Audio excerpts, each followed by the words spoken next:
Fuskar Kannywood. Wannan tasha mai albarka tana ƙoƙarin zaƙulo muku rayuwar masana'antar Kannywood ciki da waje, mazansu da matansu.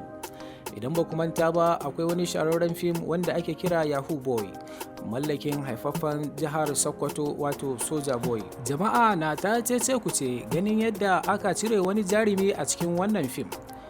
Lokacin da aka fara wannan fim wato season 1, akwai babban jarumi wanda ya taka muhimmiyar rawa wato BNB Muhammad Bello Muhammad. An dawo season 2 bash, an mai gurbinsa tare da Adam A Zango. Wasu na ganin cewa ya nema ƙara masa kuɗi ne kuma ba ƙara masa ba, wasu na ganin cewa ba abin da ya nema kuma ba a masa komai ba, ganin yadda ya taka muhimmiyar rawa ne yake tunanin cewa fim ɗin ba zai taɓa tafiya yadda ya kamata in ba shi ba. Wasu na mamaki, wasu kuma ba sa mamaki, ganin cewa wannan ɗabi'a ce da al'ada ta jaruman wannan masana'anta. Kuma dai me yake wakana za mu kawo muku a cikin wannan tasha tamu nan ba da daɗewa ba, wato Fuskar Kannywood TV.